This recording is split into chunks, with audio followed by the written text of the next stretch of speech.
Coucou tout le monde, bienvenue dans le 4e Vlogmas et je vous prends de ce côté-là, pas avec le sapin parce que je voulais vous montrer mes petits gnomes, regardez, ils sont trop mignons. Passion gnome, je les aime trop et en fait je les avais rangés dans les... avec du coup les décorations de Noël et quand je les ai revus j'ai fait « Ah mais j'avais oublié que je les avais achetés » et en vrai je vais faire en sorte de les laisser sortis dans la décoration même après Noël parce qu'en fait je les aime trop, je les trouve trop stylés et puis ils sont trop mignons. À la fois en fait ils sont mignons et pas trop mignons. En fait vous voyez c'est vraiment passion gnome mais je ne sais pas ce qui m'attire dedans mais en tout cas je les adore. Mais ils sont jolis mais pas trop jolis. Je sais pas comment dire. Bref, je vous reprends le dimanche à 14h, le dimanche 9 décembre, oui c'est ça, 9 décembre, à 14h. On est en plein ridaton depuis samedi 17h, comme je vous l'avais dit que j'allais faire en sorte de bien lire pendant ce ridaton. Je peux vous dire que c'est un peu raté, puisque à chaque fois que Anaïs organise un ridaton, j'ai toujours plein de choses à faire.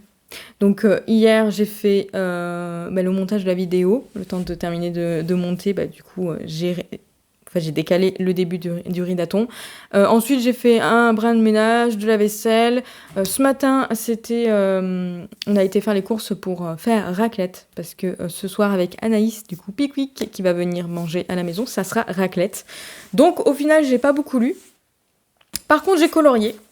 Je vais pouvoir vous montrer du coup l'un que j'ai terminé. Donc j'ai terminé celui-ci, donc dans le cahier manga. Voilà. Donc il était rapide à faire, même si le noir était un peu plus long à faire parce que je l'ai fait en Posca. Et c'est vrai que c'est c'est un peu plus compliqué je trouve à colorier avec du Posca, que même si le rendu est super joli, hein, mais qu'avec des autres couleurs. Donc c'est vrai que peut-être que les fonds noirs comme ça, je vais peut-être plutôt prendre d'autres noirs, peut-être le Tombow que j'ai.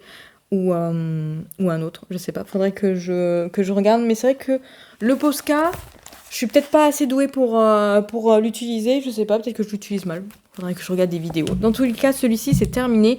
Cet après-midi, je vais pas trop lire puisque je vais faire aussi du coloriage, continuer les coloriages que j'ai choisis, donc probablement le sorcière et après je ferai le vitro après le sorcière du coup, puisque là on va du coup Anaïs s'est lancée en live dans un moment colo. Moi j'en profite pour venir vous parler lecture parce que ça serait plutôt pas mal, hein. On est sur une chaîne normalement de lecture, donc je vais essayer d'être concentrée et claire.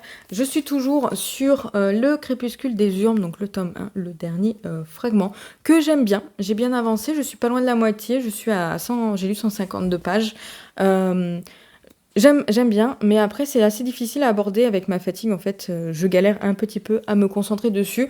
C'est plutôt sympa, pour moi c'est un livre plutôt jeunesse, au niveau du terme de l'écriture, de ce qui se passe. Là pour l'instant, les 150 premières pages se passent plutôt au même endroit, donc c'est vraiment introductif, ça nous explique le monde, ce qui va se passer, etc. Des petites informations comme ça qui sont assez intéressantes, mais la façon de présenter, voilà, pour moi ça reste sur de la jeunesse, alors pas du très très jeune, hein, mais peut-être plutôt vers du 14, ouais, vers du 14 ans, ils ont 14 ans les protagonistes, donc du coup ça correspondrait assez bien à l'univers et du coup à l'âge de lecture, après même si j'aime beaucoup. On est dans notre monde à nous, on est au Pays de Galles en 1866, c'est ça.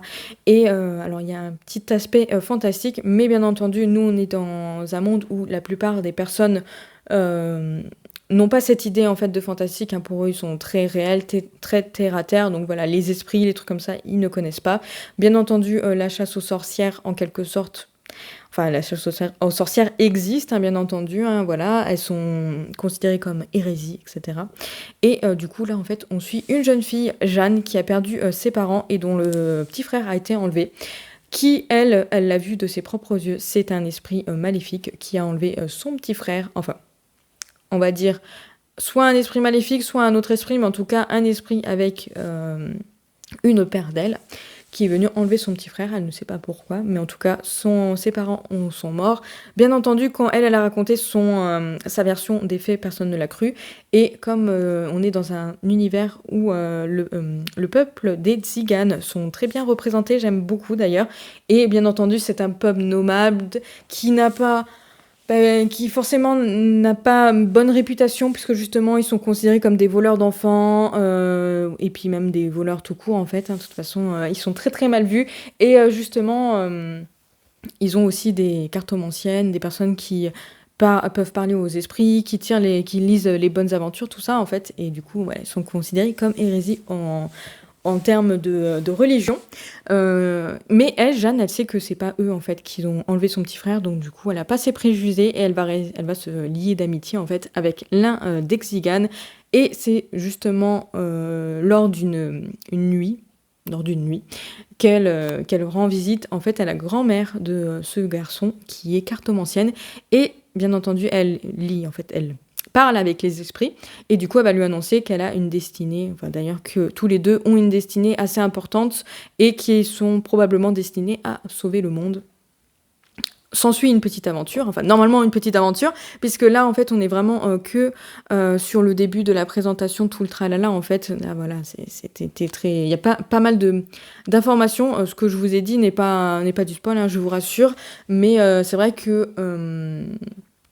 le résumé et de toute façon le pitch de base se passe sur quand même assez long, même s'il y a quand même pas mal d'autres informations dedans à apprendre, et il nous apprend pas mal de choses.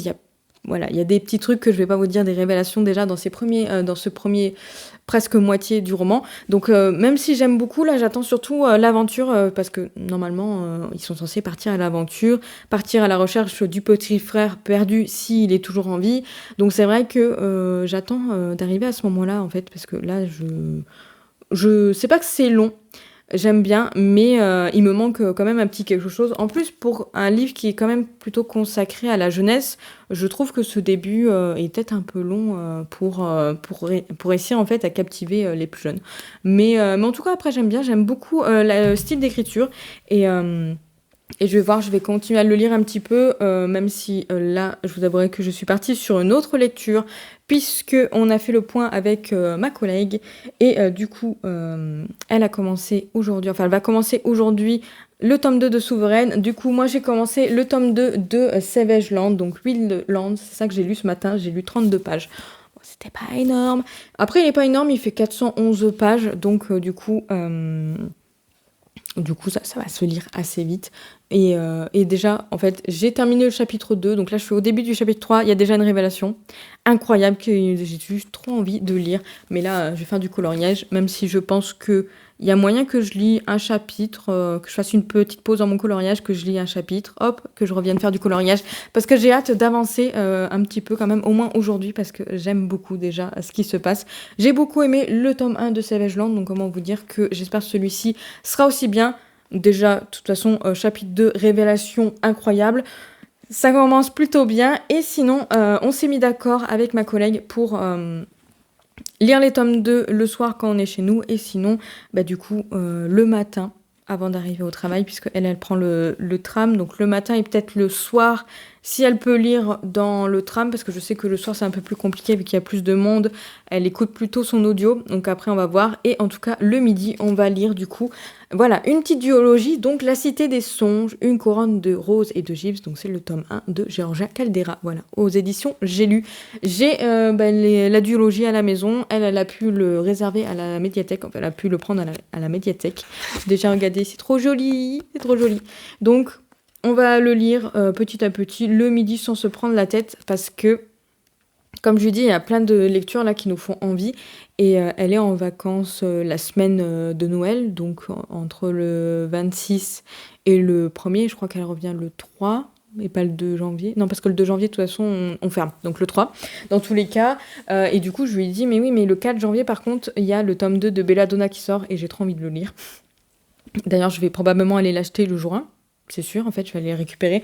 Donc je vais faire en sorte de plus avoir de lecture au moment de prendre en fait Belladonna ou au pire de finir un livre pour ensuite enchaîner. Donc je me suis dit, mais en fait, on va jamais réussir à lire ce tome-là, cette duologie-là, parce qu'elle doit le rendre avant le 19 janvier, si je me trompe pas.